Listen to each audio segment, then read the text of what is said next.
Welcome. It was a really interesting opening session this morning. I think, Ramesh, thanks again. And thanks for joining this group. You've had lots of experience in OLAM in terms of a company being screened by government. So this session is all about the research findings that we've come up with in the period that we have been doing field research on screening processes that could be recommended, and we've got some recommendations which we'd like to share with you based on, what private sector should be doing and then what government should be doing as well. Please feel free as we go through, to ask questions of clarity as we do go through. We did circulate the knowledge note before. I just want to point out, as you've seen from the note, it's got draft written all over it. This is still very much a draft format. I don't want you to be too concerned about sort of little editorial things and so on when we discuss it. We're really interested in, discussing your experiences, discussing what's working out there, what's not working out there, and we've got some pointers. At the end. So let's get straight into it then.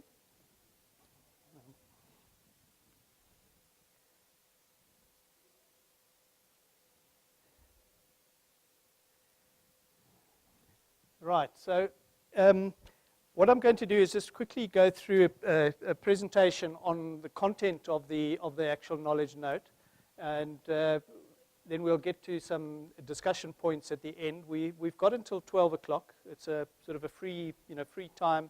And let's just engage, and please feel free to ask any questions. But, significantly, as Chris mentioned, a large number of projects we found that actually investments that actually aren't successful in terms of financial returns or equity returns to investors.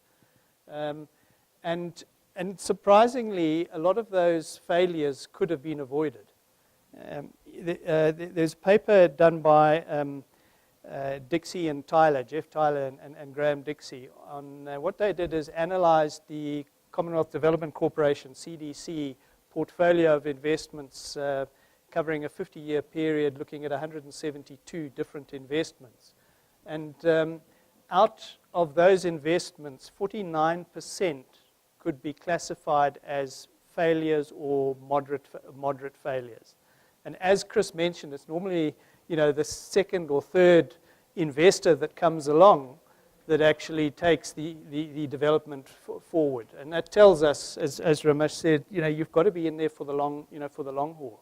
You've got to have the requisite finance, and a lot of the reasons for the failures is issues around poor planning, and to me it was quite surprising in our field research in how many cases people that you would expect to have done a better job of planning in terms of what kind of crop, where, what are the agronomic criteria that are needed for the crop, putting up investments in wrong locations.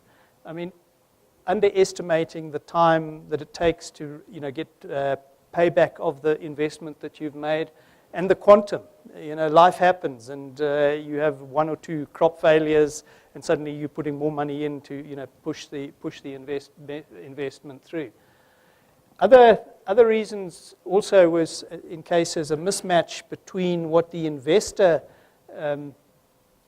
objectives were and what the either local, national, or regional policy environment or government objectives are. And so you don't want to see developments that take place where you get what we call an enclave development, where you have an investor that has no relationship with the local community, there's no connectivity between them, the crop gets processed on site, or the raw material just gets shipped out of the country.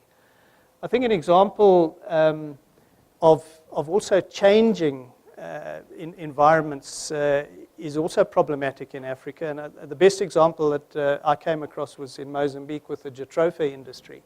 Everybody rushed in. This was going to be the crop for biofuels, and the government of Mozambique at the time was also trying to promote the production of biofuels because they wanted to achieve a 10% blend with, with their fuel. So initially, there was an alignment of what government objectives were, but ultimately the crop failed because it just was the wrong crop. It didn't perform to expectation.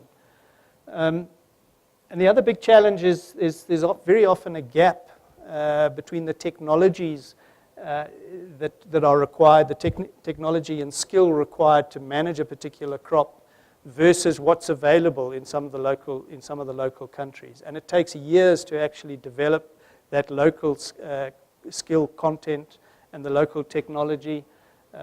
Simple things we were talking about it earlier of your services for mechanization and so on. If that's absent in a country, that can make life very difficult as an operator. So it's therefore, although this subject is about screening and government screening for whether it be acquiring land rights or whether it actually be for investment screening to get an investment agreement going, it works both ways. The private sector, the company must also do its own due diligence and its own in-house screening, but also must be prepared if governments implement a screening system to be able to talk and mesh with the government's expectation.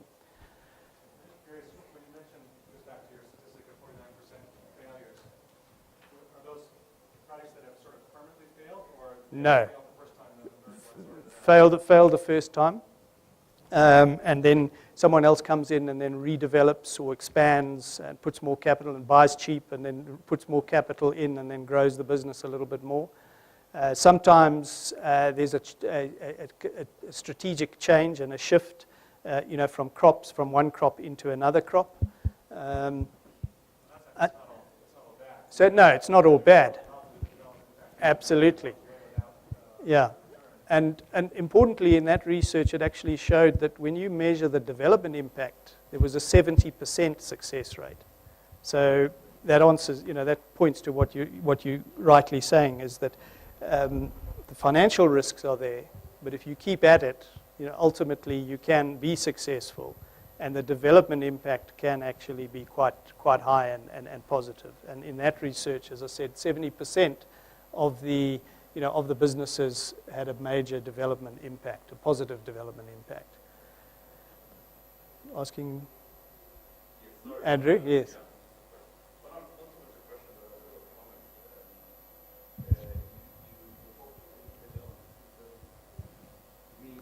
The institutional arrangements, and here really I'm talking about when investors screen things, I think too little time is spent trying to understand what the institutional arrangements are that apply, whether it's with the community, whether it's with the decision-making process, whether it's with the government, whatever. This thing is, what are the institutional arrangements that are going to apply when you're in a sense doing that due diligence? Yeah. And you touched a little bit about where the decision is made. Are they made by the chief? Are they made by the community? Are they made by government? Are they made by, I think you mentioned these three layers of getting them aligned, yeah? Yeah, are they aligned? And so this whole issue of a deep understanding of the institutional arrangements, how they apply and how they get rolled out going forward becomes, to me, a major part of that consultation process. Quite critical, and I think we'll get on to that. But let's flag that point because it's a critical one. So, in terms of the research, I've mentioned it before that when we talk about the alignment with development goals, and it's what Ramesh touched on in his presentation. That those issues around job creation, food, contributing to the food balance, the food security. And making sure that whatever investment that's being put in place, can actually talk to that. And I think John touched on the issue of the difficulties, especially in your cereal crops. Where a crop is front and center in a political context, it makes it very challenging for for private sector and business, to be involved in that space. So, understanding those, those dynamics. I know in the case of sugar in Tanzania, government just arbitrarily decided that they were going to allow a much bigger import quota, and it really caused a lot of pain. And they did the same with rice as well, where they just changed the import tariff. And so, you've got to be able to be careful of those, those sort of risks. Then I think also in terms of alignment, with the development goals, a point that we found here, and it's one, Andrew, that you touched on, is that when an investor comes into an area and there's a particular piece of land, you've really got to understand what is the local context around that land. Who's got what rights? If you're going to be acquiring a concession or an area of land, what's the dynamic that's going on there locally? Are you making provision in your plans for local people to expand their area of production over time? Or are you actually going to be a blockage, for that, which could then later create tensions and then put the investment at risk because there's a lot of civil, unhappiness and, people burning down buildings and the like. And I think also the other issue is just this issue of what we call transparency and openness about the screening and the investment process. People need to know what that process is. Who do we go to? What are the steps that are actually involved? I think although you mentioned Mozambique is quite slow in your particular case with the DUAT in terms of issuing it, they do have quite a clear process. It's the case of the capacity within that process to move it along. So if there's not clarity, in terms of how that process works, then that's going to create problems for private sector. And so it's an important issue for governments to actually address. The other thing that we found as well is that it's the track record, of the investor is actually quite important. In a number of cases, investors were allowed to come into country and acquire land. The management teams had no expertise in the particular crop. The investors had made a strategic financial decision that, okay, investing in forestry sounds like a good idea, but then going in without a management partner that actually understands forestry in its detail and so on. And that was another quite big reason for failure. We've touched on it a few times, access to finance, especially patient capital as well. If you're involved with outgrower projects, you need to have a lot of extra cash available and investment available to bring the outgrowers who normally have very little in terms of financial resources into the production environment in a way that can be sustainable. And there are lots of risks involved in that. The issues around side selling that can happen, and basic business failure of smallholders, which then puts capital at risk. So access to sufficient finance is quite critical. And again, we found in a lot of cases where businesses were struggling, been overly optimistic in terms of their planning assumptions, in terms of productivity, yields, and so on, and also in terms of how much finance was going to be required. And so suddenly they've got into a tight cash flow squeeze, and then they weren't in a position able to raise additional finance, and so they had to reduce the size of the operation. And in many cases, what if that had is that they were using quite a low area of land that they were initially allocated, then started raising questions with local communities, saying, well, you're not using the land, why did you take it away from us when we could have been using it? So the tensions then ramp up. Another critical thing is we touched on it, is this realistic business plan in terms of having, being really realistic about your expectations. And I think many folk rush into new countries and they don't do their due diligence well enough in terms of the agroclimatic conditions and what you can realistically achieve. We saw a situation in rice, for example, where the business just couldn't get the yields up to where they were for about 3 or 4 years in a row, and that just placed major financial strain on that business. And then the ESIA process. I'm sure, Ramesh, during the course of the discussion later, you can talk a little bit more about that, but especially the social impact assessment side, where there hasn't been adequate consultation, hasn't been adequate needs assessment, of what the community's needs are, and building those into the business model and the business plan creates problems further down the line.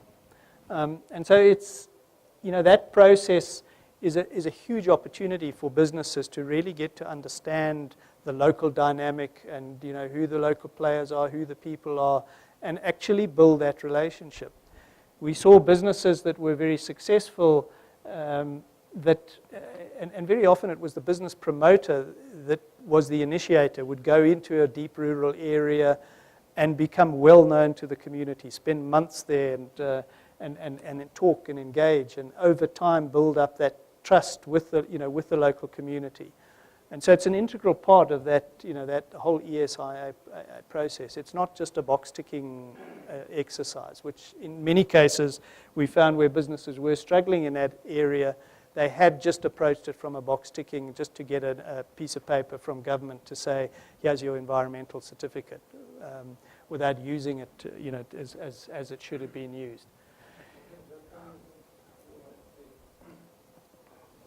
Some of the experience in one of the countries, local government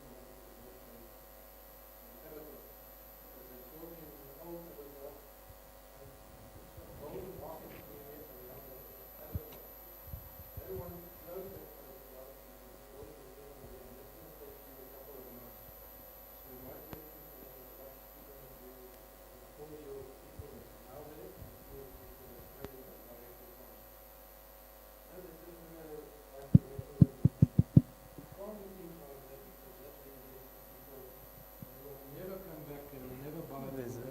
place and buy, and your business is dead.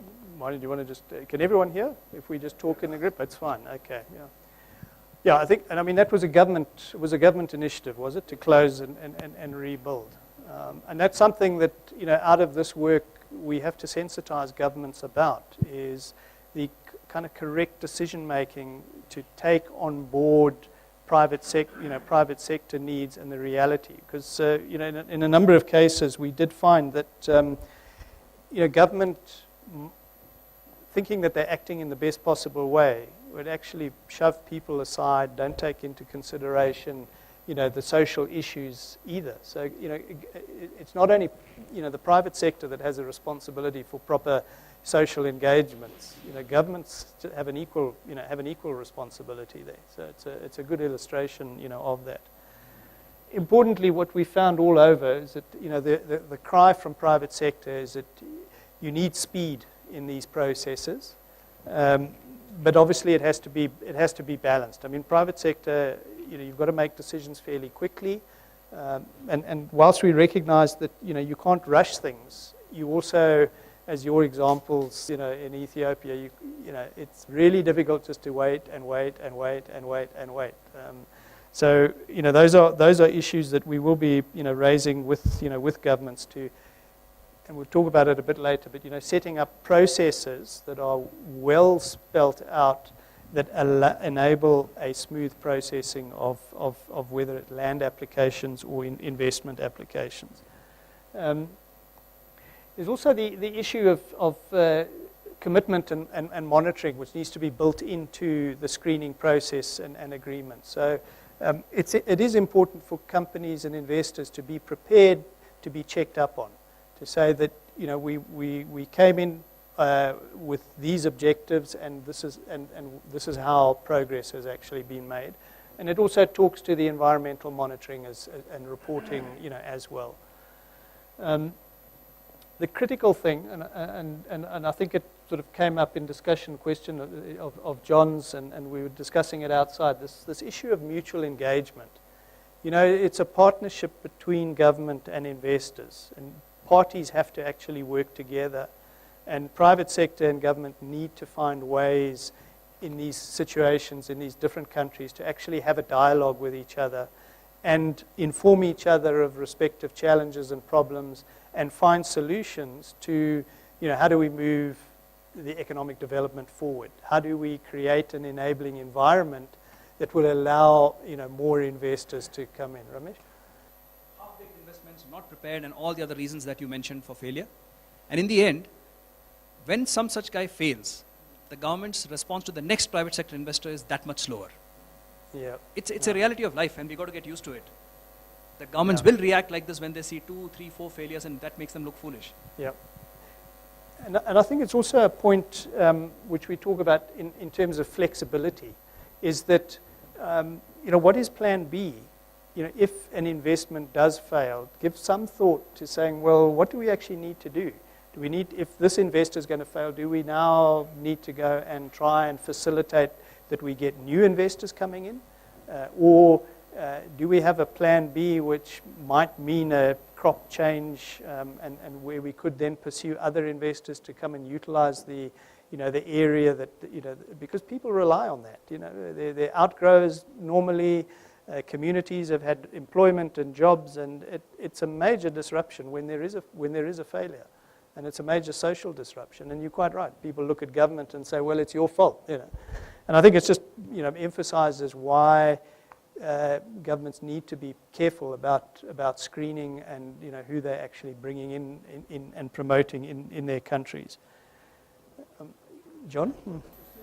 Sorry, John. Could we use advantaging other people that are already competitive in the economy, you're pushing them out of the business. And we must move away from this idea of governments must just look after one or that type, because it creates a massive problem for others, and then the competitiveness and the competition within that sector is compromised too. So we must be very careful how we position that. I want a set of rules. We want policy certainty, a set of rules. Everybody knows what the rules of the game are, and then you can invest. And you stick to those rules. I'm going to ask everyone to use the mic because they are recording, and it just makes it easier for the sound. Yeah. We've had this debate with John often.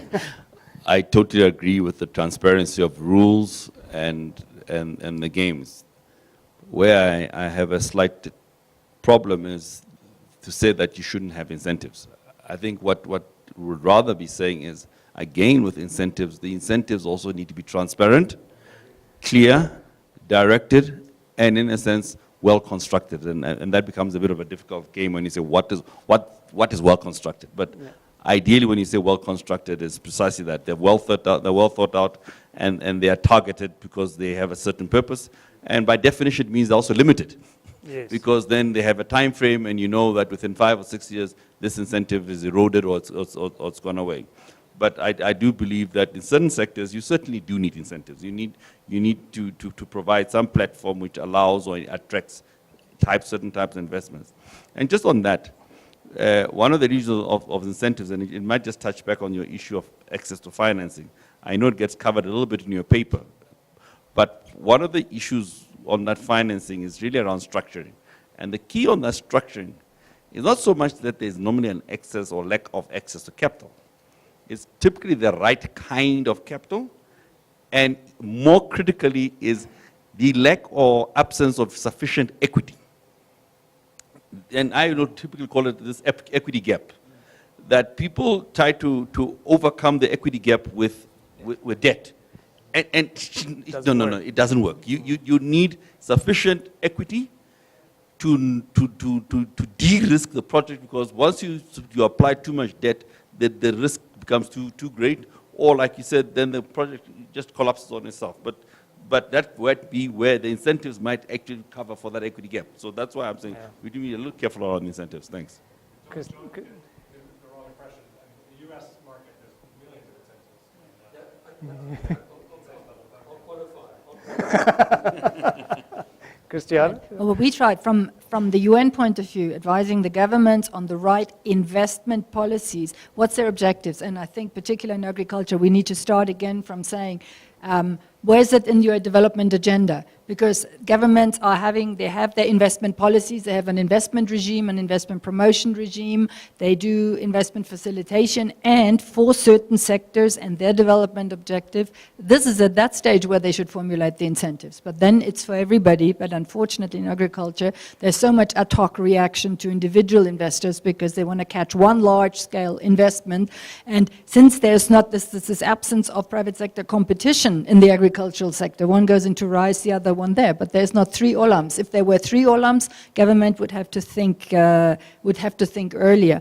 And what we're trying from our side now, I think it's necessary to, from the government side, to formulate what's their agricultural investment policies, make them transparent, make them public. And that was my question, a quick question to Ramesh as well. When you go into these countries, where have they been published? Have they been on the website? Do we know about what the policies are, and who are the intermediate institutions? Because they're formulating their policies, their financial means, and at the same time you're coming in and you're completely disconnected from all the government structure that are being set up. And so that's the question. Where have you found that the government's done a good job in terms of examples? And the second one is, what could do the government better? Concrete examples that we can list throughout this discussion. So if you have any experience or ideas, please mention those. Thanks, Christiana. Ramesh, how do you want it on? On the incentive matter, I have one point to make, is that our experience is that wherever governments have instituted incentives, and then all kinds of means are used, and then the play field is completely messed up. That's why I said that earlier. Give me a level playing field and I'm happy with that. Yes. I don't think most of the governments in Africa have the capacity to fund incentives. You know the Nigerian export incentive that went completely wrong over the last, 22 years now, right? All those papers are just papers. There's no money behind it. So, and there are 100 examples like that. Therefore, my view is that incentives are not likely to work unless they have a system that administers it well. And we know that Africa is still yet to get there where we can administer these things perfectly. Okay, that's point number 1. Point number 2, with regards to the question that you asked, we have found that discussions with the finance minister is the best way to start. There are investment ministries, there are trade ministries, there are all these ministries, but the finance minister is normally the great place to start. And all we are seeking from him is that what is the priority of the government and what are your focus areas? If we get that right, we can develop a business plan that suits what you want. We believe that governmental license is very easy to get. The community license is the more difficult one to get. Yeah. So we focus all our energies on that. And that takes money, effort, time, and a long-term investment in the community for them to have the buy-in that you want. In the end, they are your real working partners. Governments will come and go, the communities will remain there. That's our view. Yeah. Absolutely. Thanks. Yeah. And I think the other thing with in sort of incentives, and then we can maybe move on from there, though, is also incentives mustn't just be targeted at foreign investors coming in. They should be, it's just what John is saying in terms of a level playing field, it must apply just to local domestic investors as well. One small example is that in the Ivory Coast, when cashew began to get processed, Ivory Coast used to, at one stage, I'm now talking of 94, export about 40,000 tons of cashew. Very small in the whole cashew world. Today it's the world's largest exporters of cashew. As you know, agriculture in Ivory Coast has been revolutionized over the last 15 years. Cocoa, coffee, all of them put together. What the government has done is, instead of incentivizing cashew processors, they have penalized raw cashew exporters, which we think is a good way.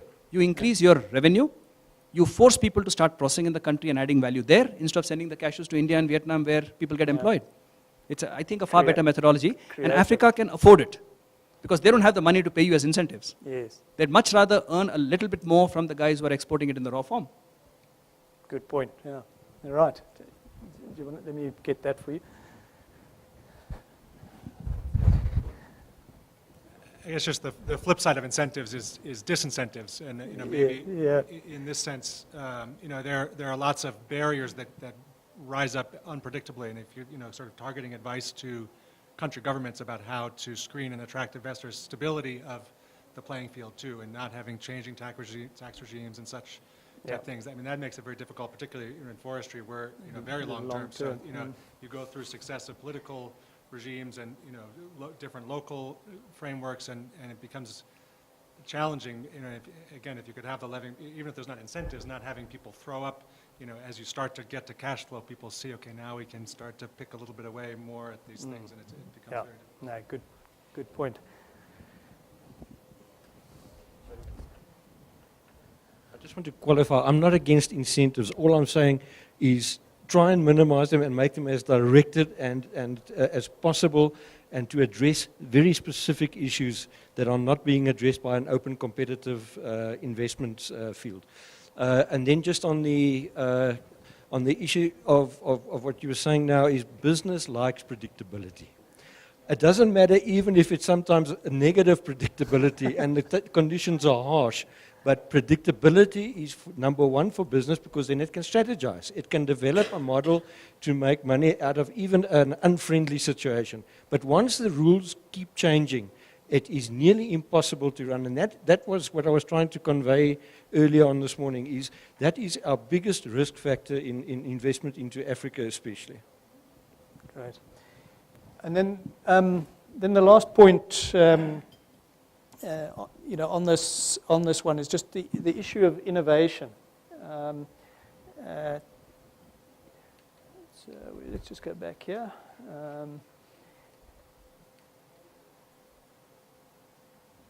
Where the investors come with totally new crops or products and that. Our recommendation is that you should really go through a trialing period and actually prove it before you try and roll it out on scale. Again, I'm going to use the Mozambican Jatropha example, where Jatropha came in and it was this wonder crop. There was a lot of effort put in terms of helping smallholder farmers actually plant the crop, and then the market collapsed. And so now you have, in north of Mozambique, you've got smallholder farmers sitting with Jatropha trees on their land when they could be growing, something else, and there's no market for their, for their product. Whereas if a more considered and structured approach was adopted, to really test it and test the practicality before you roll it out is quite critical, and governments need to, government needs to be aware of that. So just in terms of the screening process that we're suggesting to governments, is that it's really a three-stage approach. And I'm sorry the slide's not that that clear, but the first stage is really just about conceptualization. I mean, that's when you go and meet the Minister of Finance and you say, on a 10-page or a document, this is idea. This is kind of what we'd like to be doing. Then you can find that. Then the government's screening agency, whatever body gets set up to do that, can then just say yes, it fits with what we want to do, or no, it doesn't. Then you can go to your second stage, which is your full sort of business operational plan that you're now doing, and that's a lot of research that goes into that. And if it's a land issue, that's where you do a lot of your consultation with the community, because you have to jump through all of those hoops. And if you get successfully through that, then there's a stage 3, which is what we call the compliance screening phase. And that's typically where your due diligence phases kicks in.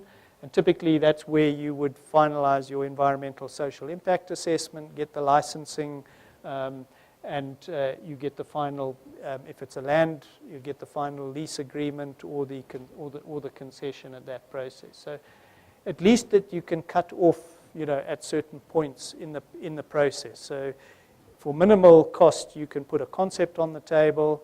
And obviously there's some gray areas we found between those different stages. It's not all, it's not complete silos, but at least what we're trying to say to governments is try and set up a system that is clear, that follows that track and that process flow.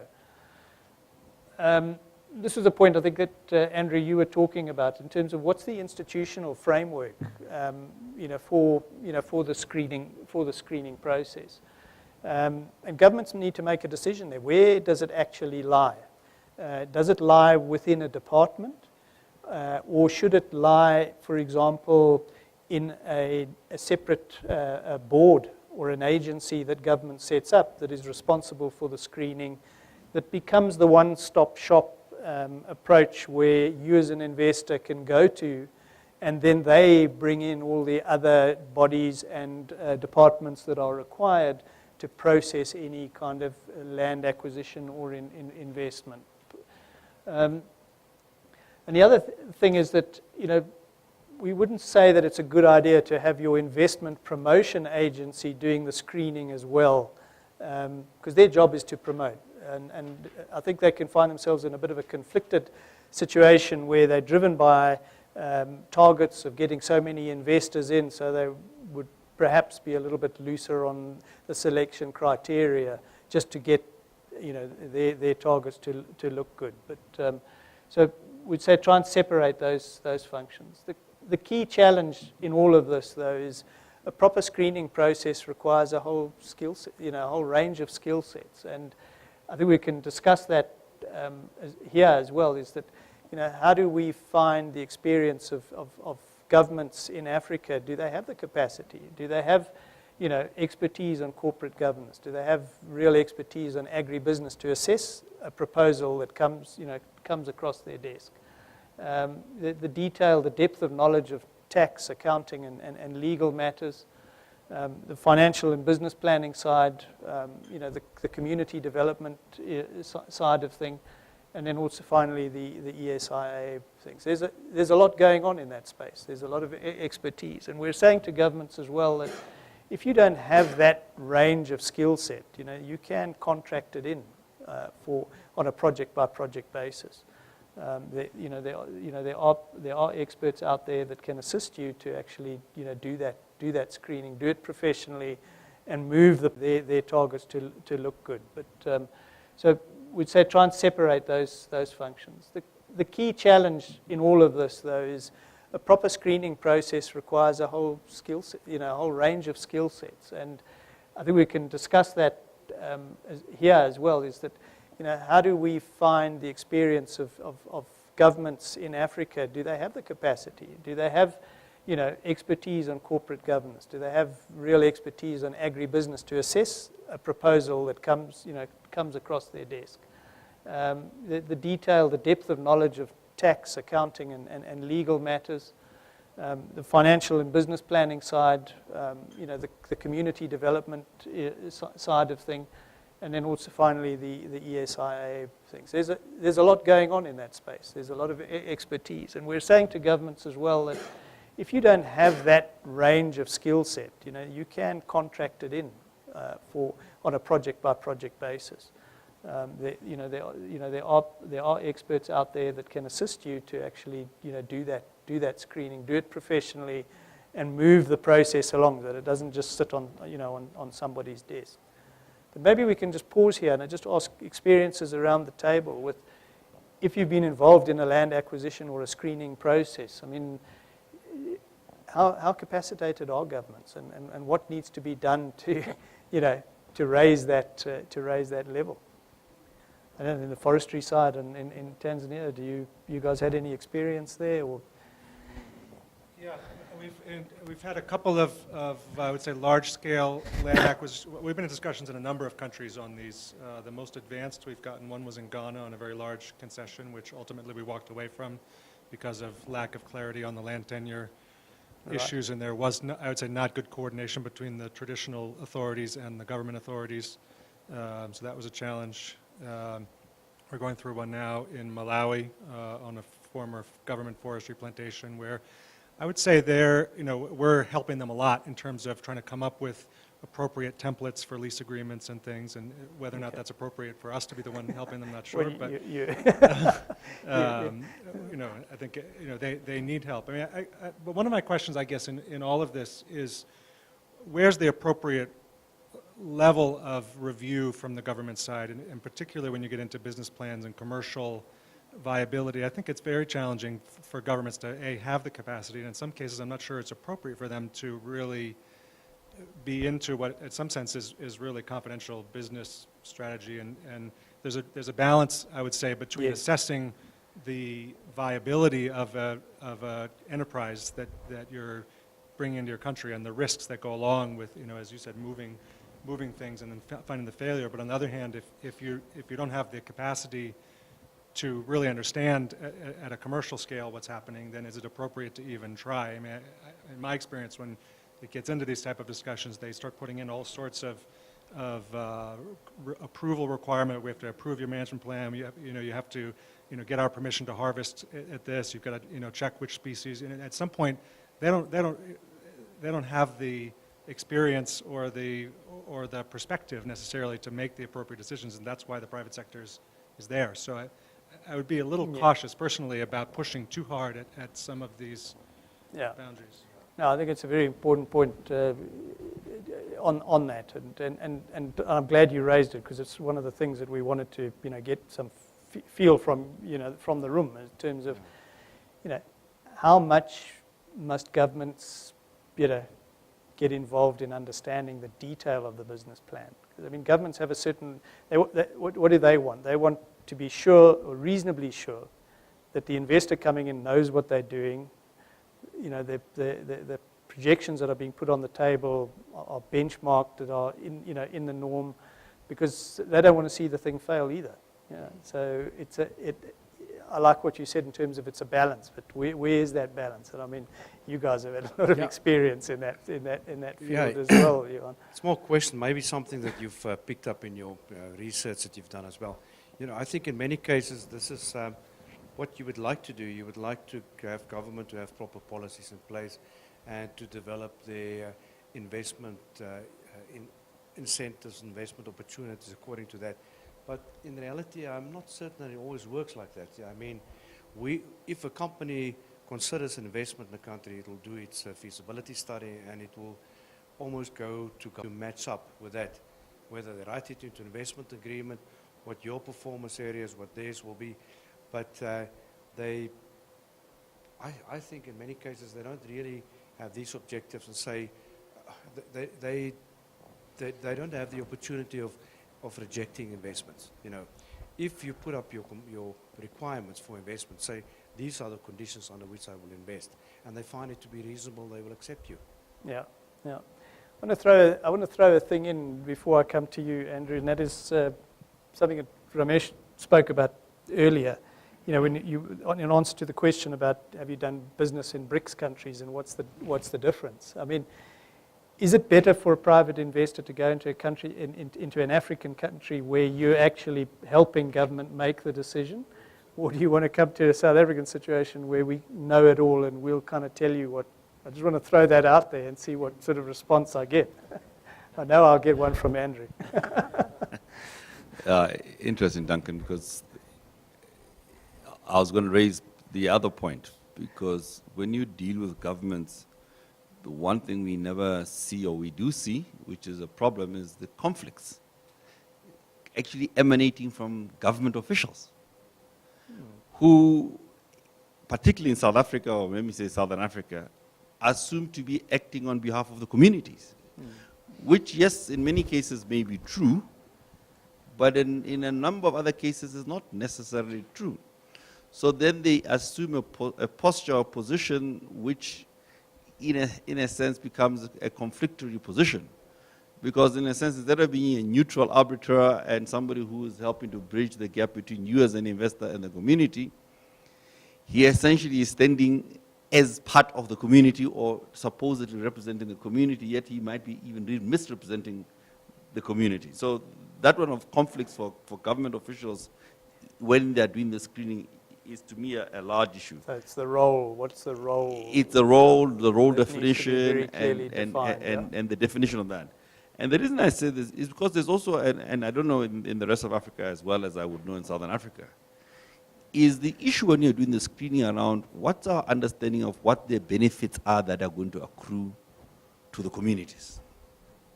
Somewhere along the line, there's either a misalignment or a misrepresentation of exactly what the benefits are and where the benefits also sit in that value chain, which itself then creates problems.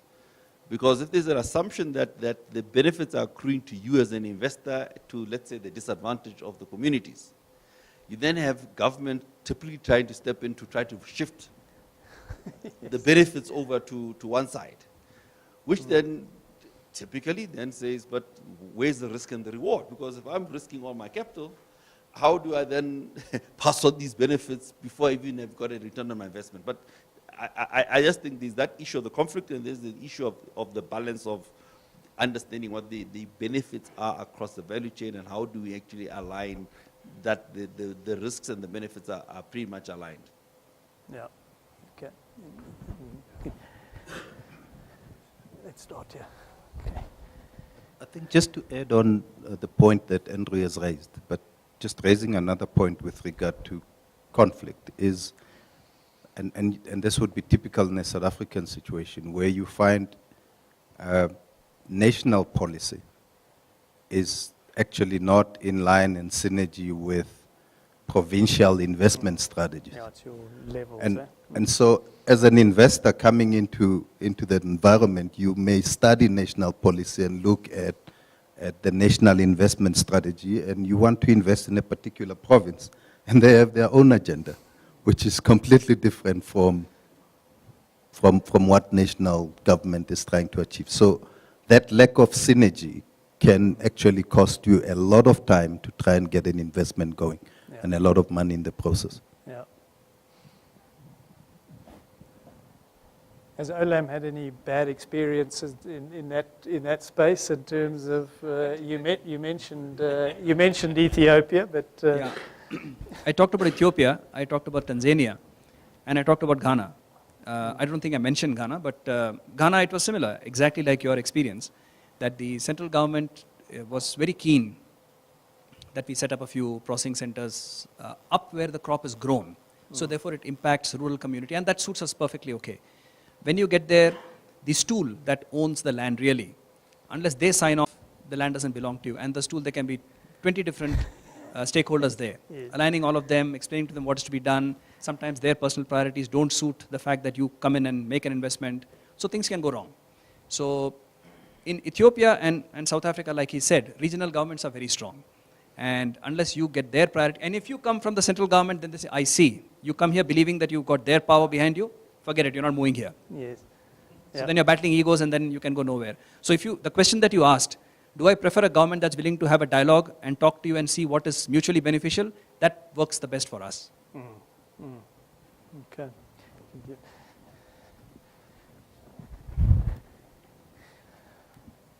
Another point that you made me think of a little bit too is that a little bit of the misunderstanding even at the national level of really what business is and how it works and how the benefits flow. And we've got our teak plantation in Tanzania. It takes 25 years really to be cash flow positive. And over that time, tens of millions of dollars have been put into that business. Not a single penny has come out over all that time. And there's benefits that have been flowing, and actually growing, and will continue to grow in terms of tax revenue, in terms of employment, in terms of outgrower, lots of benefits. And yet there's such a negative political perception that international investors are taking, and our Tanzanian board members say you would be shocked if you hear the Swahili dialogue in Parliament about how and so we get people, we get parliamentary delegations coming out and accusing us of stealing this and stealing that, and we've tried in some sense to do a little bit of education about how some of these, just the cash flows of the project over that lifetime of the thing, and where, how much has gone into local procurement, how much has gone into local salaries and wages, into local taxes. It's much more significant than any of the social projects and local community stuff, but the real flow of funds and finding a way to illustrate that in a way that people actually understand is very difficult, and even people at our investors in the development banks don't really fully understand the importance of those financial flows into the communities, and how if the project effectively gets taken down by having to operate in an unsustainable business environment, or ultimately selling the company to an unsustainable operator, and who's just going to extract the resource and not continue to reinvest, all those flows of benefits just tail off, and all the waiting for the sharing of the benefits, and meanwhile the investor again hasn't taken a penny out over all those years. So it's an education process, but it's something I don't know if you guys can help with this and find a way to really illustrate this and educate some of the. Yeah. Do you want to comment on that? It's your It's your field. It's our baby. And it's a very real issue, I think, especially in It's very real issue. Tanzania. I mean, the Yeah. one side is the predictability of the criteria beforehand, plus the policies and aligning them at the three levels: national, regional, and then very local. So, if we're really to train and to advise the governments how to put a structure in place that allows the pre-coordination of all of that. I mean, there are many areas. You've already said our investment agency should not be screening projects, viability of projects, because they may be, on the one hand, positively inclined. You can't have random, consultants running around that are upping the price and the stakes, because this is the industry currently where there's a lot of consultants out there that either help the company or help the government. Who then, other than the Ministry of Finance, could be an anchor point who should be taking on this coordination and subordination role, so that as an investor you are having one entity to discuss with and check that all these criteria have been discussed within government and community structures? Who could that be before we start advising and training? Because in no country is there one uniform system of who these entities could be. Plus then you have the NGOs, you have a lot of informal role players. But if we want to strengthen one-stop outfit that would then on government side be in constant discussions with you, how could that look like? I'm sure you're familiar with the one in Rwanda, but I was quite impressed with them. Both, they're playing both roles. Yeah, I forget what it's called, but I think, so they're investment promotion, but they're also, in some sense, doing the negotiation and the evaluation, but they've staffed it with really high caliber people. They're professional, they're responsive, and they have the political backing of the president, which of course is important there. Just on that, I mean, in South Africa for some years, the very successful investment promotion agency and strategy. The only challenge, and I think this is raised as well, is it focused on international. So us local investors couldn't utilize the same agency Services, which some coming from Sweden could utilize. But the role was precisely a very useful integrating role, because you could bring all the parties together. Now, in a sense, and maybe I'm a bit biased being here, we'd like that kind of agency to be open to everybody. They pawn us local investors off to the IDC or whatever, but ultimately we need the exact same services that the investment promotion agency had, but for international investors. But it should Be for everybody. Yeah. I think I'm sitting on the other side of the table, being the private sector. And I think what I would like to see from government especially is more of a role of facilitating the processes. A facilitator, maybe also a regulator. But I think with that, bringing the investor to the private sector, you need a central agency, being government. And I think there's a lot of opportunities available. There's a lot that can happen. But I think just personally from our side, I see government as a facilitator, to bring these parties together, to get everybody sitting around the table, and then to get the process going. Yeah. No, good. Thanks. All right. Thanks, Bali. Yeah. Well, for me, I think I'm looking at it from a totally different point, because in the countries that I have worked in personally, in Uganda and Tanzania, you get there and everything filters down from the government, but it doesn't get to the community. So by the time you reach the community members, they tell you, who are you? What do you want from us? That is not what we want. Who goes down to the people and says, how can we facilitate what you want? It's all good and glamorous when there's policies in place, but the people on the ground hardly see those policies. For example, when I was in Uganda, it was a very interesting case where we went to the coffee growers and they're like, no, Olam has been around here. And I'm going to use Olam because they know Olam very well. But they're like, so what if Olam is there? Olam is not for us. It's for the big people that understand how the big market plays. We don't understand, and we just feel like we're being robbed, not just by Olam, but by the government, because nobody understands what we want and how we are operating. We've been a success operating the way we have, and then they come with the rules. And those rules do not apply to us. They still want to say, give me money, here's your crop. You know, so those policies are a bit too ambitious for somebody on the ground that does not understand. If they don't understand the English that's in the policies, then there's a big,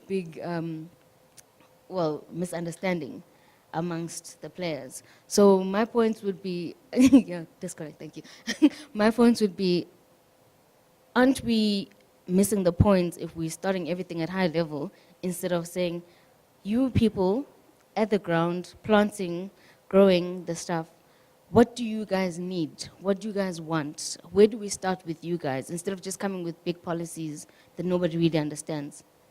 Yeah, good has happened. I'll come back to you, Christiana. I think to Mbali's point, the entry point, of course, should be government, but filtering down to the communities. We've seen this, Mbali, all over Africa, actually, whereby investment never actually filters down to where it is intended to go.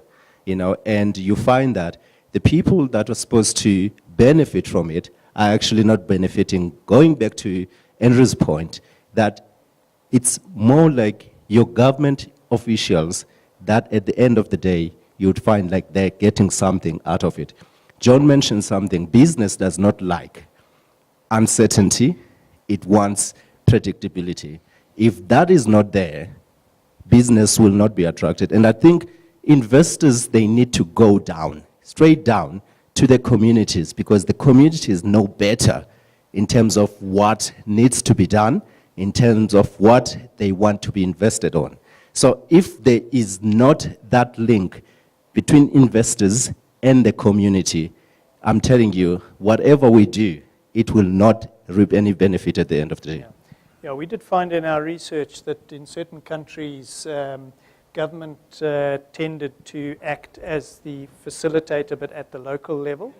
And that was actually problematic because then you had this disjuncture between, you got a filter as a private sector going through a government official. And we found that investors that were dealing directly with communities had much better understanding of the dynamics. And yes, they needed government to facilitate processes like getting the EIA done and so on, but not to be the agent or the interface in the negotiation with communities. I don't know what your experience is there, but... So I have enough examples of how the government interventions with communities have failed simply because they don't have the capacity to execute. So they may have all the right intentions, they make all the right noises, but their capacity to execute down the line, including paying the farmers for the crop that they supposedly front with the private sector for Tanzania's 2-3 crops have similar situations. Zimbabwe, from the time the government began to front with the private sector for the tobacco sector, the sector has failed. The cotton sector is the best cotton on the continent was from Zimbabwe 15 years back. It's gone down the drain like lots of other crops simply because the government has intervened, set up a system where they will control who they sell to, who they buy from. And finished. It doesn't work because the farmer doesn't trust the government's capacity to pay. Sometimes they get paid 1 year later. The farmers don't have the capacity to hang on there. Private sector is far more conscious because they understand that if we don't pay these guys now, next year we don't get the crop. You won't get it, yeah. Christiana, you wanted to say something, yeah? I'm adding something to the discussion because we were talking about responsible agricultural investment, which that goes one step beyond facilitating good investment. So of course that for the UN, for us, is a major headache now. We have to implement all these sustainable development goals.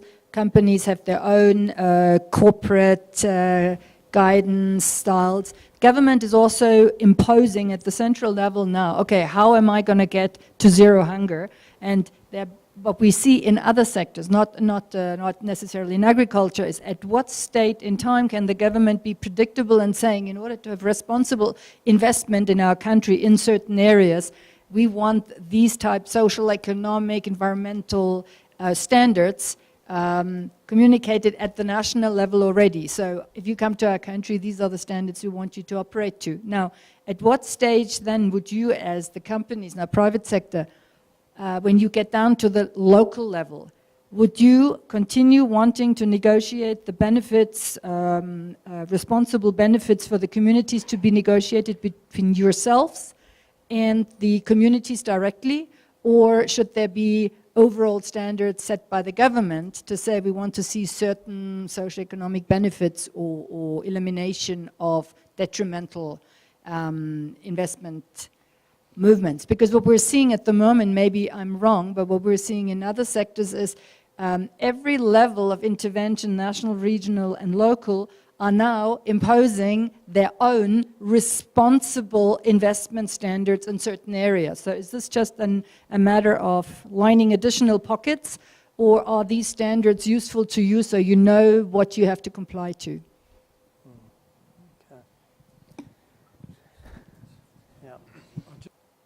Then the investor is not going to get any cent out of that in any case. So I think the major point is, how do we increase production on the ground level? If you don't have the community with you to do that, you're not going to get anywhere. Yeah. I think it's a bit of what Ramesh was saying about training, continual long-term, being in there for the long term and so on. Yeah? John, did you want to add on something there? I think it's a very pertinent question that you asked, but I would be very wary to have universal standards set, because I think that would be very problematic to implement. It's going to be more a disincentive than anything else, I think. But I do agree that you've got to get to the community. And yeah, but somehow you can somehow just have it as a broad precondition, but not as a set rules of engagement. I think that won't work. Sorry, let me just pass it along there. In the Ivory Coast, which we find is one of the most engaging governments for investors, foreign, local, whatever, the criteria, that first of all, they have a one-stop shop which reports directly into the president for fresh investment. They have a cutoff as to the minimum amount that we are talking about. Does that, just understanding institutionally, so that, is it a department or is it like a unit? It's a department. It is headed by somebody who's into English. But reports directly to the head of state. Presidential Yes, office. to the head of state. Yeah. It's called, you can translate his designation into cabinet secretary, but it doesn't mean cabinet secretary. Okay? He's a very powerful man, and he's been put there by the president in place to ensure that these things get facilitated quickly. Yeah, right. So he's got certain criteria in hand, which we will talk about when we reach the time. But the social impact is one of the early things he puts on the table.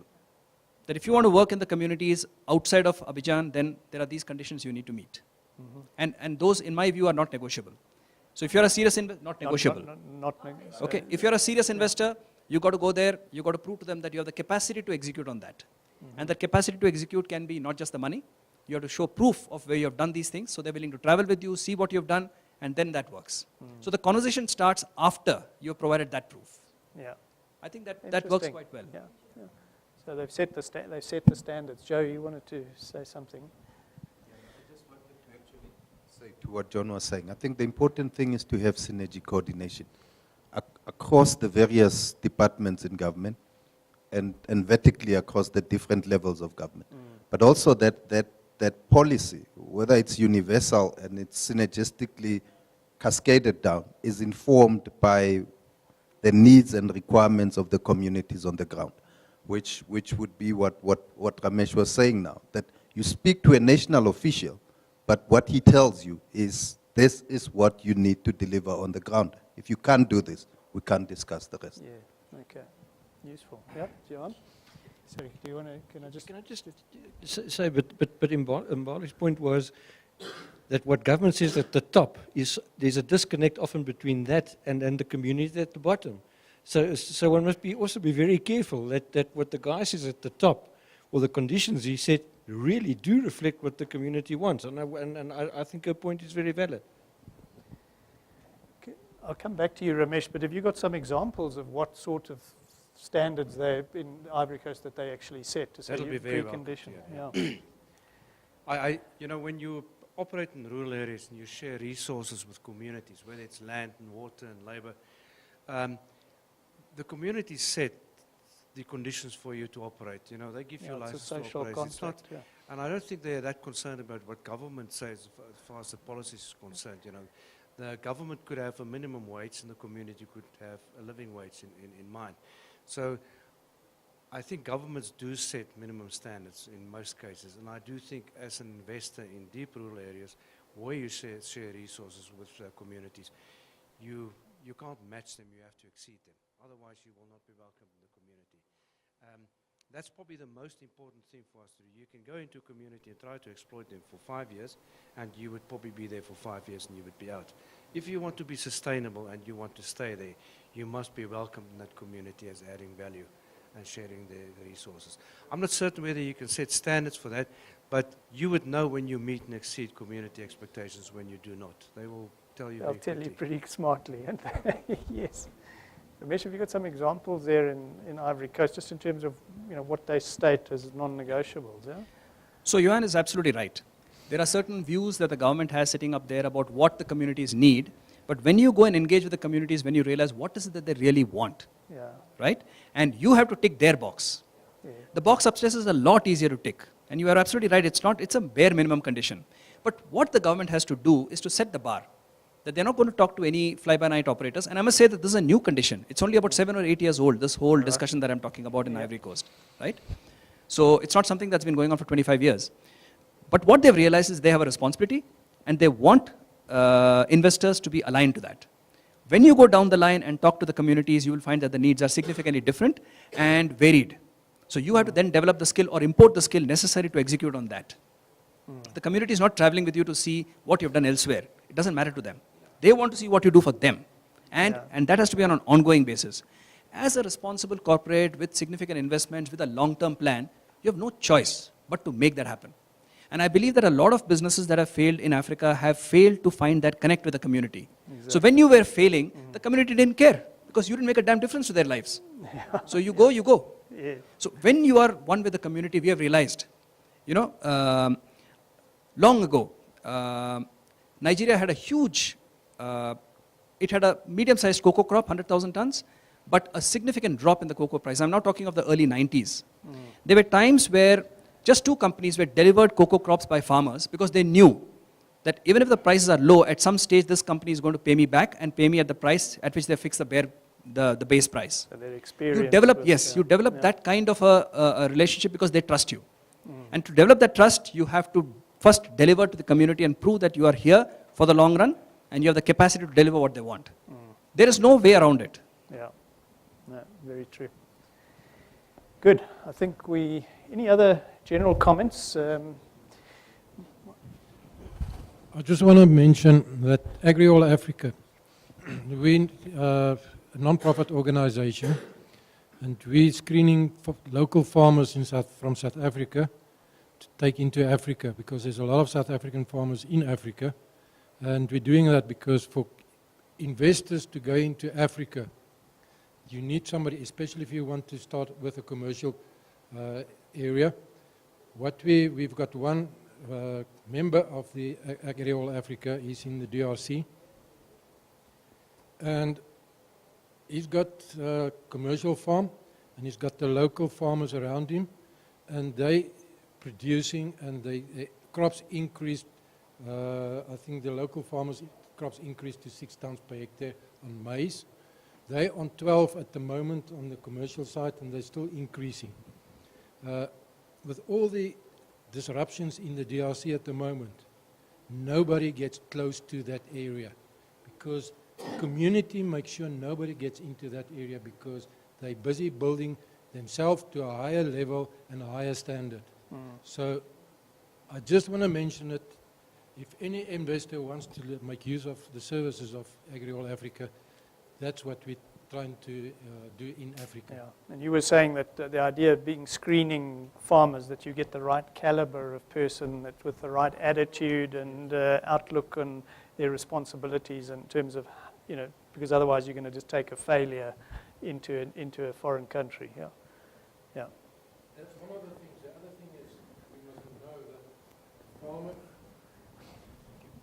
we must know if we take a farmer up into a community, that you will be able to work with the community and not against the community, because then your project is doomed to failure. He must be able to, if he goes out of the community for a period, people must know he's not there and they want to see him come back ASAP. I think Christiana and That is, I think that's an idea we haven't had before, where you get involved with organizations like yours who do the screening of potential farmers going out. So for Africa, this is for Africa, I think that's particularly coming from South Africa into Africa, which is the majority of farmers that go out at the moment.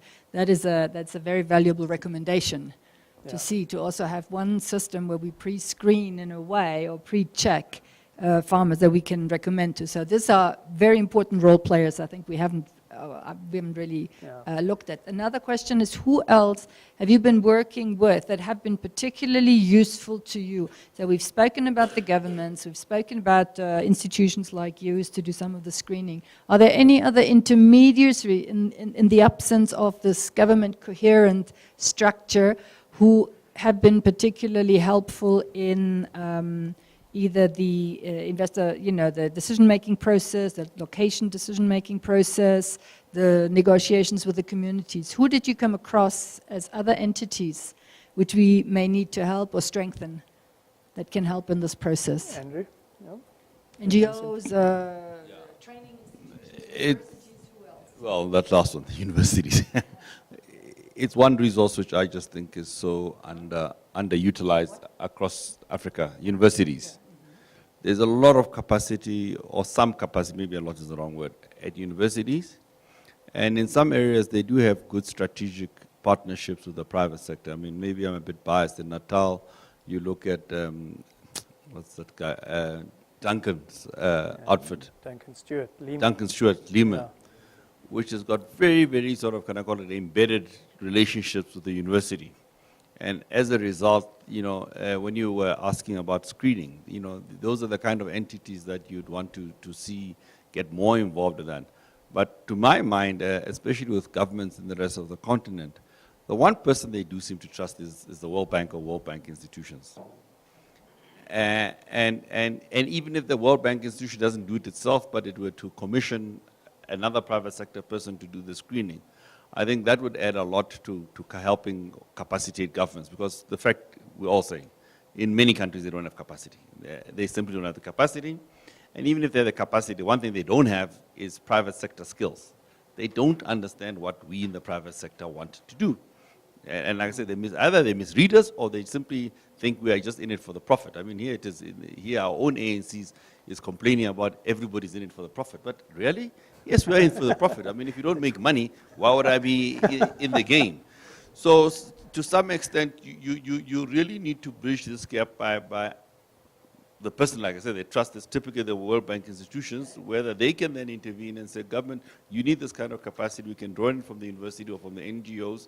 Let them help facilitate or support you to do that. I think that to me is a critical, yeah. Okay. Play that same role for domestic investors as well? Yes, no, it has to be. No, we're dying. I think on Andrew's point, the biggest challenge, however, is that trust gap between government and then the private sector. And in South Africa's perspective, that is playing itself quite a lot in the public spectrum. And until that is sorted, we're going to have these problems, because there's that issue of a trust gap between the two entities. So possibly, a suggestion on that theme, and it's something that John and I were talking about, is where World Bank institutions could facilitate in-country institutional structuring, where it might be business chambers or farmers' organizations, have a more structured and formalized relationship with government, so that you can talk through these issues and try and lobby for the right policies and so on. So, yeah. One other actor, you're asking about people involved in this, and one actor that's in some senses helpful, but in many ways counterproductive, is the NGO sector, the international NGO sector.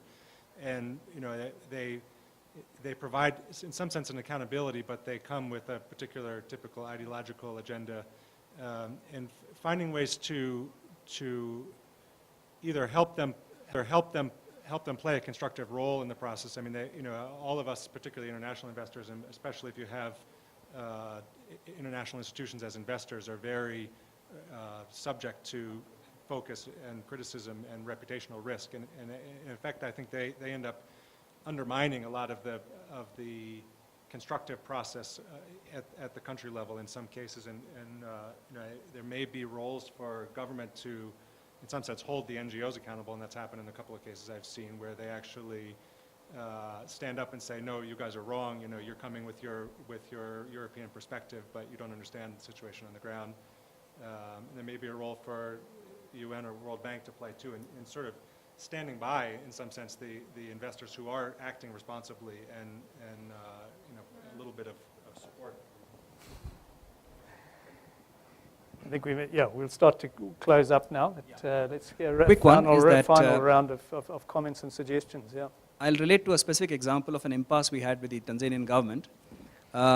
We were looking for three aspects really. One was credibility, one was access, and third was language.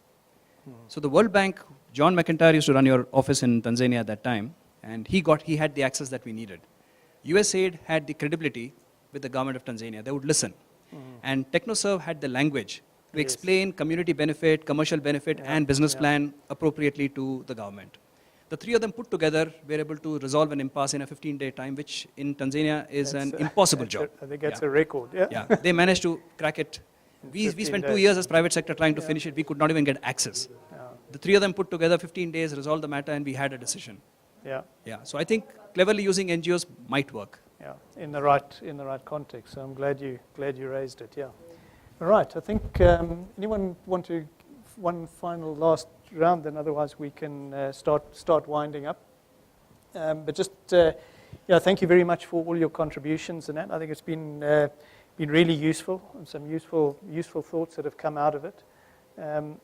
Clearly it's not an easy space to play in, and there's a balance that has to be struck between governments getting too involved in intimate business plan details and not really being able to understand them versus being able to screen and make sure that they get credible investors, both domestic and foreign, that can really make a positive contribution to development. So that's the balancing act. Some really useful discussion, I thought, on suggestions in terms of institutional structure and where a screening sort of agency type or functions should actually sit as a very senior position in government administration. And the necessity for investors to really get their hands dirty in terms of speaking at the local level and getting that social compact with the local community firmly embedded is going to be a big plus factor in terms of getting a positive screening outcome. So just in terms of process from here, look, obviously we've had an approach from a number of governments saying, well, please could you come and run some training courses with us on screening processes. So the idea is that out of this process and further enhancement of our knowledge note, that would then become a foundation for further sort of training and capacity building processes, within government. But importantly, I think that point of creating institutional structures where business can be talking to government and influencing, sort of mutually beneficial positive outcomes in relation to getting investment is going to be another dimension to look at, Christiana. All right, so we're on a lunch break. It's an hour long. I think a photographer wants to try and group everyone together so we get a team photo. But if we could get together again at, is it 1 o'clock, Christiana? I think it's 1 o'clock in the room next door there. Yeah, whichever group you're in. Yeah, I'll be running inclusive business models as another work session. And the other one is outgrower schemes, yeah.